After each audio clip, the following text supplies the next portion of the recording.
Salut, soyez les bienvenus sur la chaîne Fort Target. Ici, nous parlons entrepreneuriat, investissement et du mindset.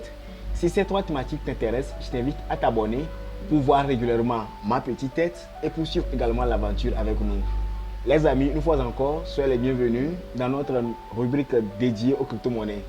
Dans cet nouvel épisode, nous allons parler des crypto-monnaies, surtout des différentes catégories de crypto-monnaies que nous avons. Je m'appelle Satoshi Nakamoto. Vous ne me connaissez pas. Du moins, pas encore. Pourtant, mon invention va bouleverser vos vies.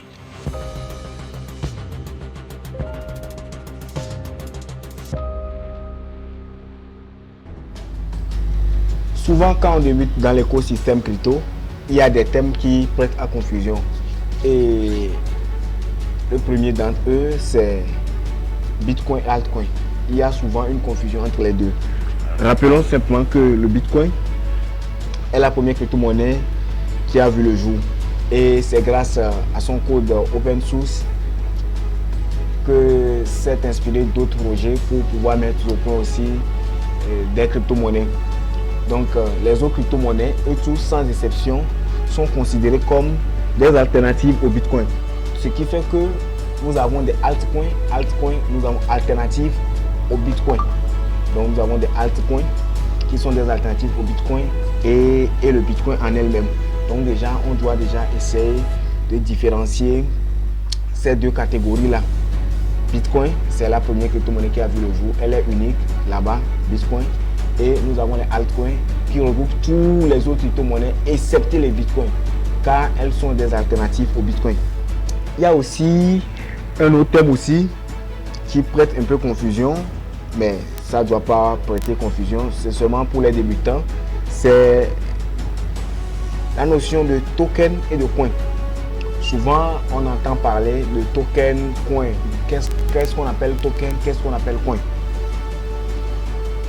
Gardons à l'esprit que dans l'univers crypto, nous avons également deux grandes familles de crypto-monnaies. Du moins, les crypto-monnaies sont classées en deux grandes familles. Soit la crypto-monnaie, elle est un coin, soit elle est token. Soit tu n'es pas coin, soit tu es token. Gardons juste à l'esprit que les coins sont des crypto-monnaies qui fonctionnent sur leur propre blockchain. Ce sont des pièces, oui, des coins, ce sont des pièces ou carrément sont des jetons natifs de leur propre blockchain. Ils fonctionnent sur leur propre blockchain. Et les tokens sont des crypto-monnaies qui n'ont pas leur propre blockchain. Et ils fonctionnent sur une blockchain existante. En quelque sorte, comme on l'entend déjà, tokens, ce sont des jetons, de simples jetons qui fonctionnent sur une blockchain déjà existante. Rappelons que la création d'un token également, les amis, est simple et ne nécessite pas de connaissances spécifiques en cryptographie, contrairement à la création d'un coin. Car pour pouvoir mettre en place un coin, cela voudrait dire que nous avons déjà une blockchain dans un premier temps. Parlons également des tokens. Les tokens sont aussi classés en deux grandes catégories. Oui, quand on parle de tokens, ils sont aussi classés en deux catégories selon leur utilité. Et là, nous avons des security tokens et des utility tokens. Qu'entendons-nous par security token? Un security token est un token qui offre à son détenteur l'équivalent numérique de part de capital dans une entreprise. Ça veut dire que celui qui tient un security token a en quelque sorte les parts d'une entreprise physique.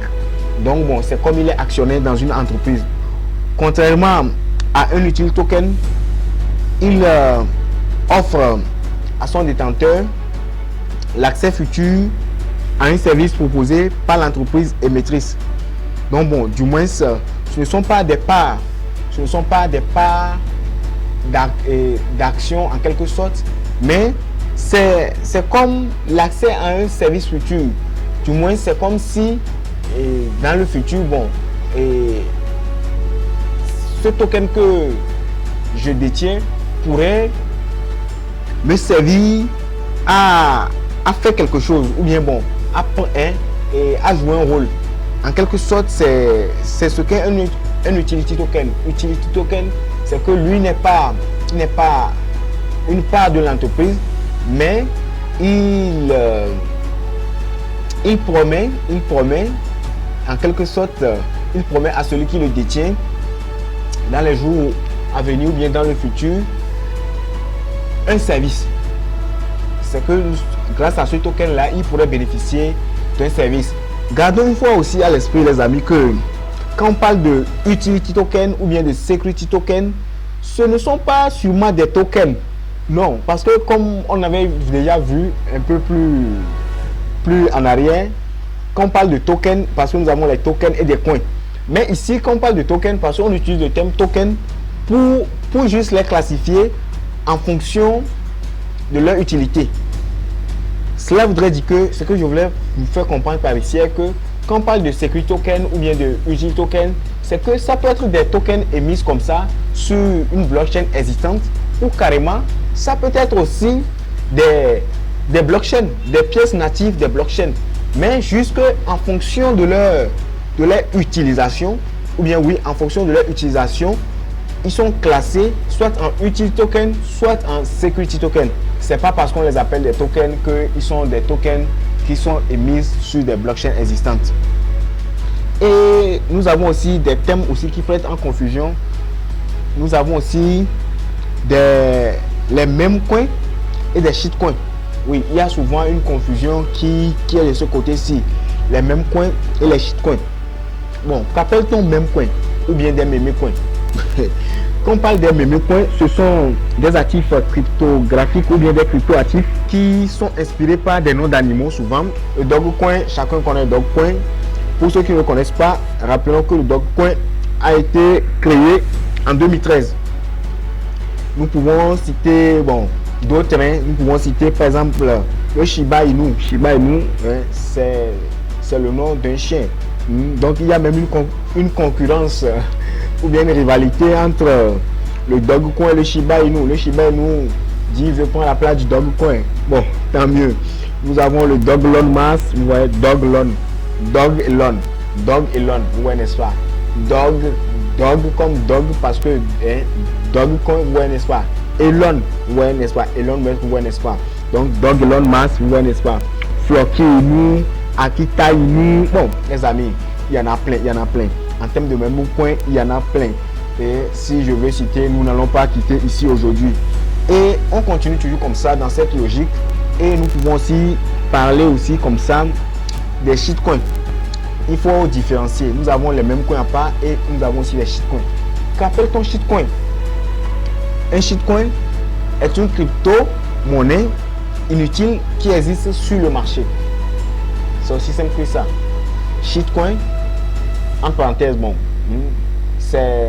c'est monnaie de la merde comme on peut l'entendre si on veut aller mot par mot. Shitcoin, c'est une monnaie de la merde. C'est que ça ne sert à rien. Mais bon, lui aussi il est là. Un shitcoin est créé en réalité sans aucune innovation ou bien sans un but défini. Et souvent les shitcoins servent souvent à faire des spéculations.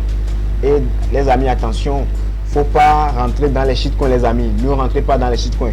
Si vous n'êtes pas vraiment un habitué du trading, les amis, on n'investit pas sur les shitcoins pour le holding, les amis. Non, les shitcoins sont là souvent pour spéculer.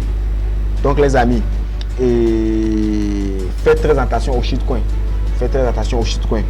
Et bon, ici, je n'ai pas d'exemple à vous donner, les amis.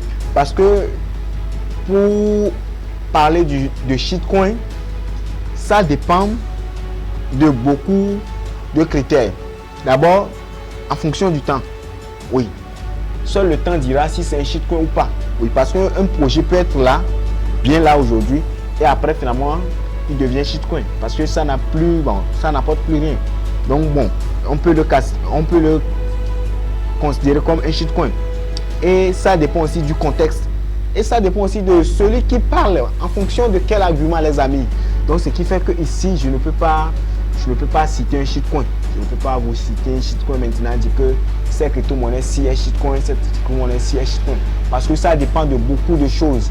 Ça dépend de beaucoup de choses. Beaucoup de choses rentrent en considération, les amis. Beaucoup de choses rentrent en considération. Un projet abandonné n'est pas sûrement un shitcoin. Un meme coin n'est pas sûrement un shitcoin. Donc bon, il y a beaucoup de choses. Je ne veux pas rentrer dans ce débat-là, les amis.